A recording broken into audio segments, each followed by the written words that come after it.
Welcome to American Presidential History.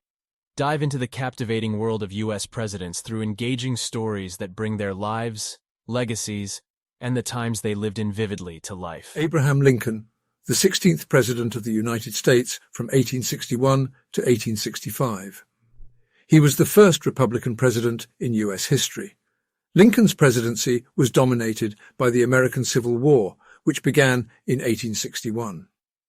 Lincoln led the Union, composed of the northern states, against the secessionist Confederacy. Lincoln issued the Emancipation Proclamation in 1862, declaring that all enslaved individuals in Confederate-held territory were to be set free. He delivered the Gettysburg Address in 1863. He advocated for voting rights for African Americans and pushed for the passage of the 13th Amendment, which abolished slavery. Despite the ongoing war, Lincoln ran for re-election in 1864 and won a second term. Abraham Lincoln's leadership during the Civil War preserved the Union, ended slavery, and shaped civil rights in the United States. However, on April 14, 1865, his legacy was tragically cut short by his assassination. Abraham Lincoln, The Fight for Freedom, Civil War Era.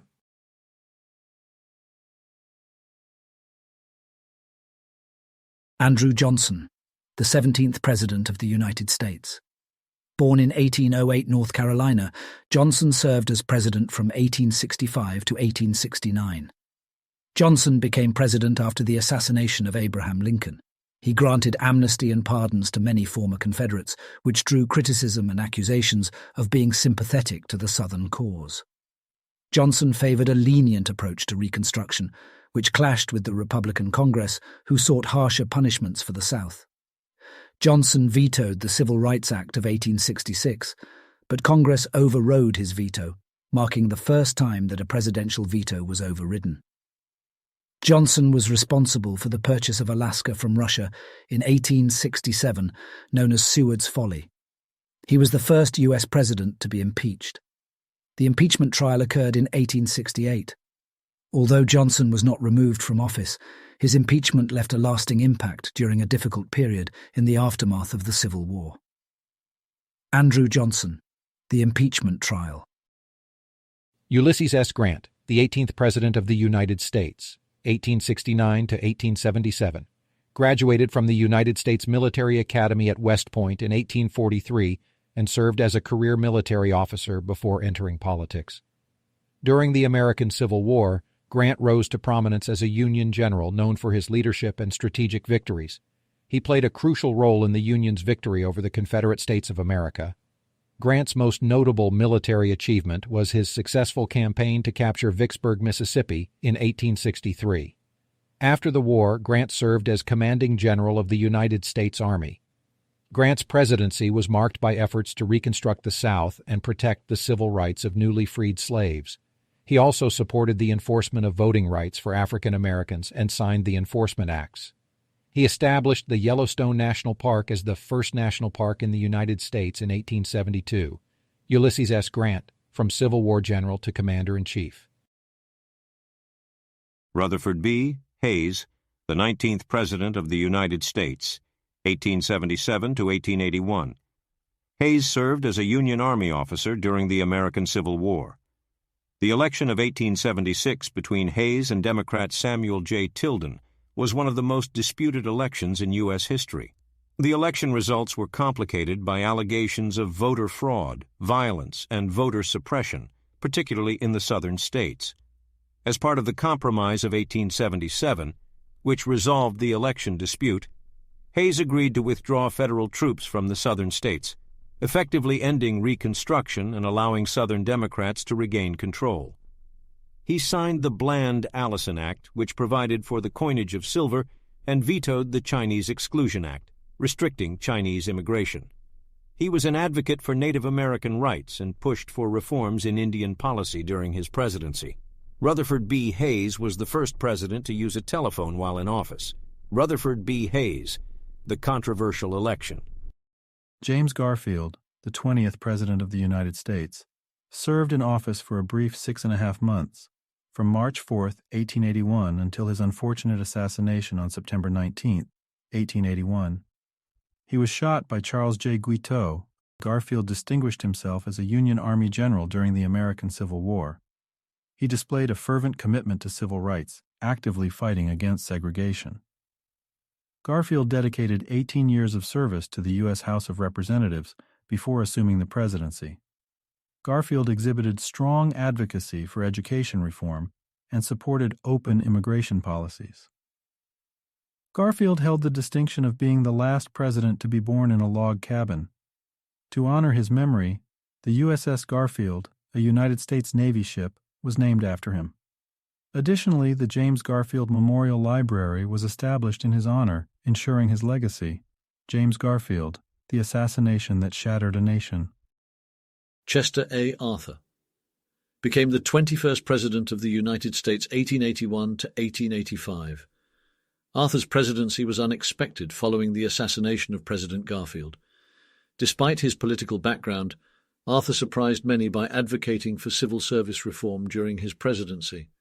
He prioritized modernizing the U.S. Navy. Arthur recognized the importance of a strong naval force for the nation's security.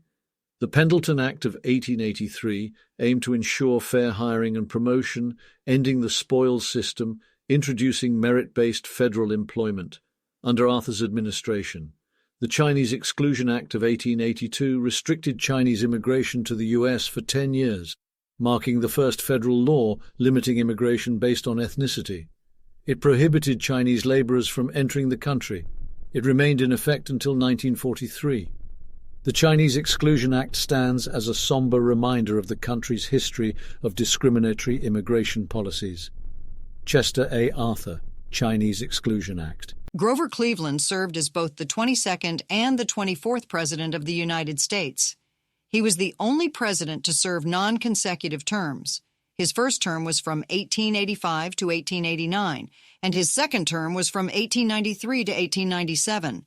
Before entering politics, Cleveland worked as a teacher, a lawyer, and the sheriff of Erie County, New York. His 1884 campaign slogan was, "A public office is a public trust." He issued 1,107 pardons during his 2 terms in office, earning him the nickname the Veto President for his frequent use of the veto power. Cleveland was against the annexation of Hawaii and refused to sign a treaty for annexation submitted by pro-annexation forces in Hawaii. Cleveland is the only president to get married in the White House.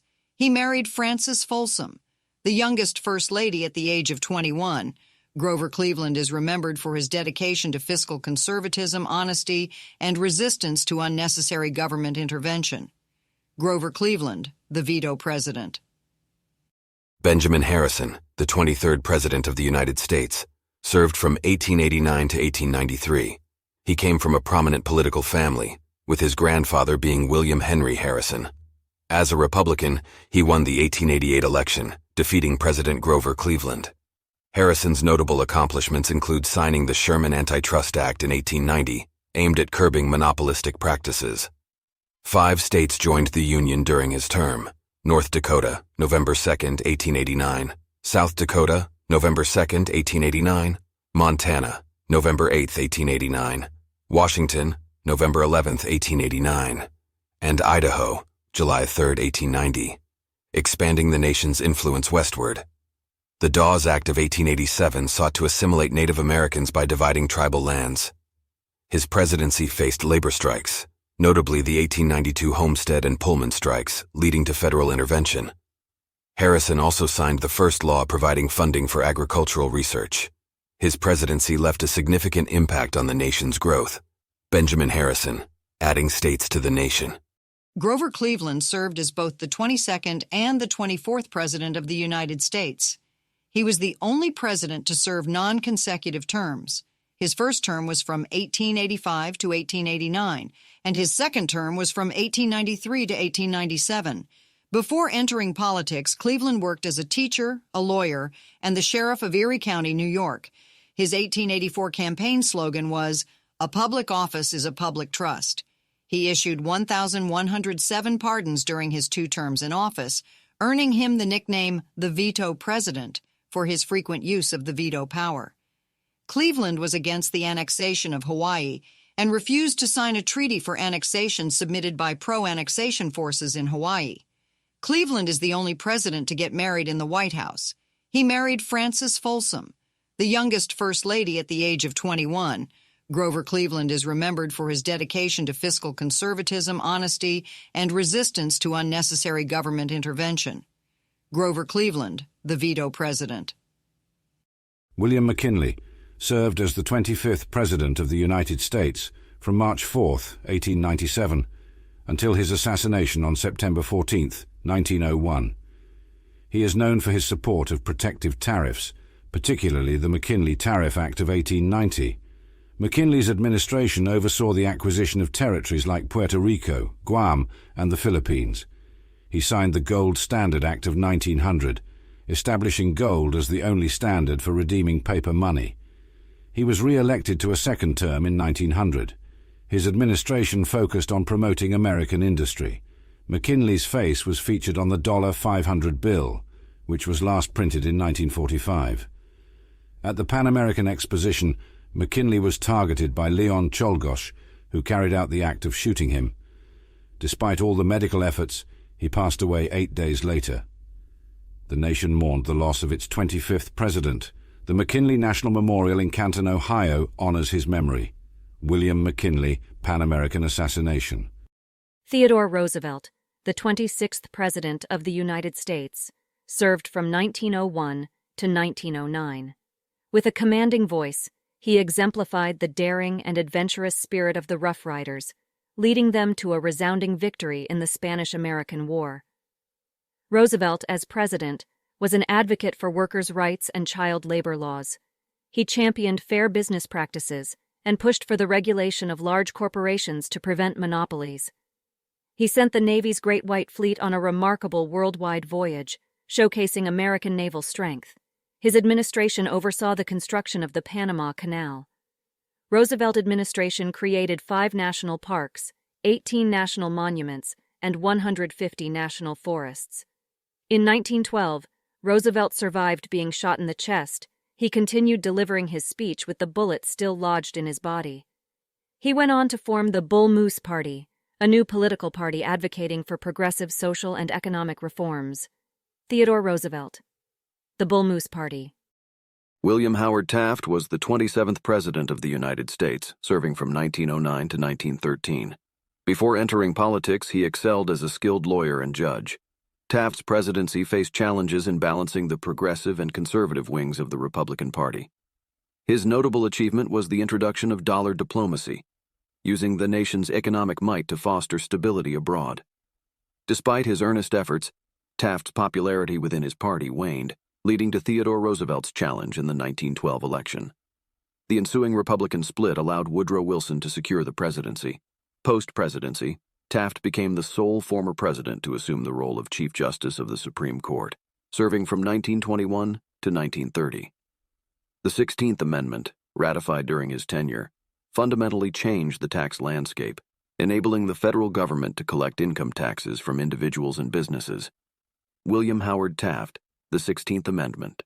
Thank you for watching. Subscribe now at American Presidential History. Woodrow Wilson, a leader of the progressive movement, was the 28th President of the United States, 1913 to 1921.